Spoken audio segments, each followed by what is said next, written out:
Pode parecer um absurdo espiritizar o centro espírita, um tanto paradoxal, porque o centro espírita só tem o rótulo, mas não tem espiritismo.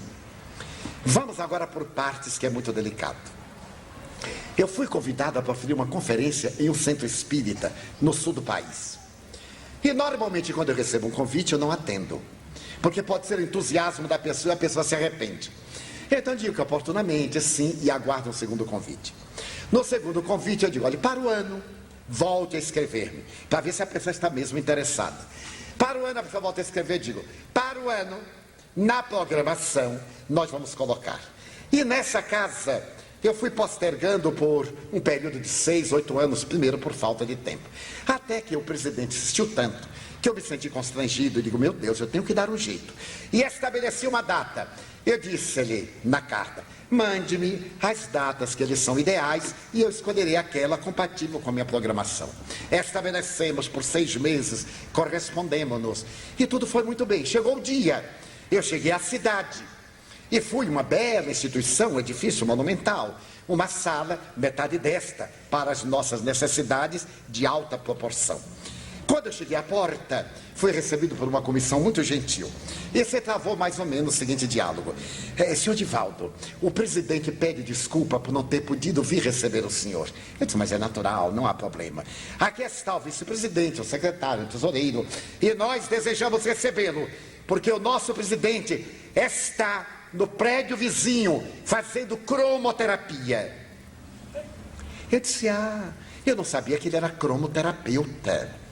Ele é profissional, naturalmente. Não, ele é espírita. Eu digo: peraí, deixa eu digerir. Ele é o presidente aqui do centro e é o presidente da cromoterapia.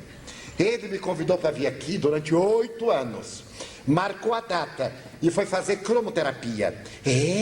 Porque a cromoterapia é muito importante, está salvando milhares de vidas. Que graça! Eu sempre pensei que o espiritismo estava salvando milhões de vidas, que são um pouquinho mais. Mas muito bem, ok, está tudo bem. E fiquei frustrado. Eu digo: que coisa, eu vou passar uma semana até entender, porque tem que ir devagarzinho para entender. Sentei-me à mesa, o auditório repleto, e eu fiquei até contente. Eu digo: que bom que veio muita gente, graças a Deus. Daí a pouco veio um bilhete. A vice-presidente leu e passou meu bilhete. O bilhete dizia assim: pedimos ao irmão Divaldo para que fale baixo, para não perturbar a cromoterapia. Eu li, eu tenho o bilhete guardado, é um documento. Eu li e disse assim: eu não estou entendendo, porque se eu falar baixo ninguém vai ouvir. A moça me disse: mas tem o microfone. E digo: mas eu tenho que falar muito baixo, para que não perturbe. Agora eu não posso falar baixo. Por quê? Porque eu tenho a voz colocada num tom alto. Eu sou do tempo que não tinha microfone, era na garganta. A gente chegava aqui neste lindo Paraná, os microfones apitavam mais do que transmitiam a voz. Eu tirava o microfone e falava. Então eu impostei a voz em tom alto. Se eu abaixar, eu fico rouco. Mas e como é que faz? Eu digo: não tem palestra. Mas meu irmão, eu digo: porque a palestra não é importante. E o que é que este povo está fazendo aqui? Aí é que eu desmaiei.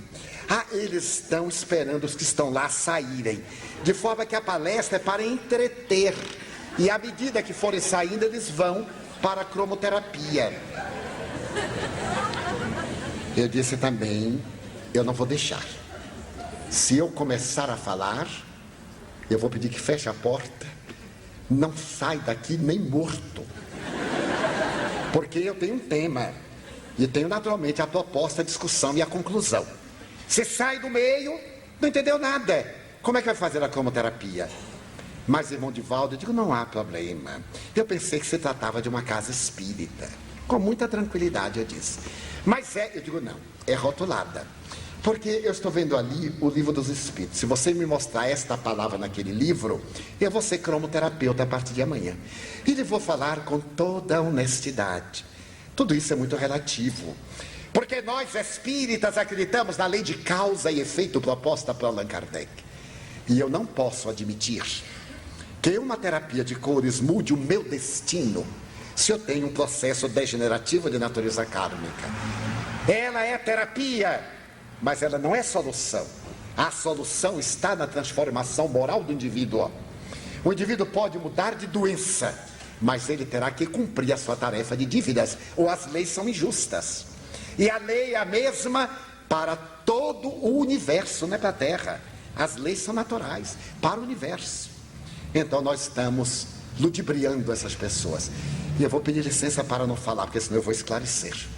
Porque senão eu serei conivente. Diga ao nosso querido irmão presidente que eu irei colaborar sim do meu evangelho. Eu vou ler páginas evangélicas de consolação para preparar as pessoas para a cromoterapia.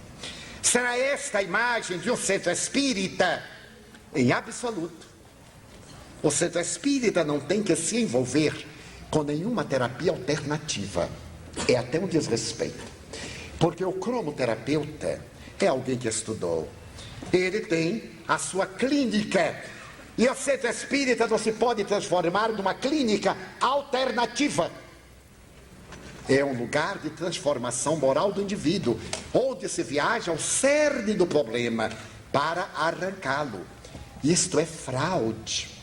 Porque o indivíduo lê 3 ou 4 livros que qualquer um pode ler e fazer a sua autocromoterapia. E transformar o centro espírita em uma clínica, vão pessoas que estão aturdidas. Qualquer coisa esdrúxula que nós anunciamos no jornal, haverá uma massa incontável que adere por necessidade de pedir socorro. Mas o Espiritismo não ilude, não mente, nem posterga ação, porque ele é a herança de Jesus. E Jesus, com todo o amor, dizia a verdade, sendo o nosso falar sim, sim, não, não, conforme ele o fazia.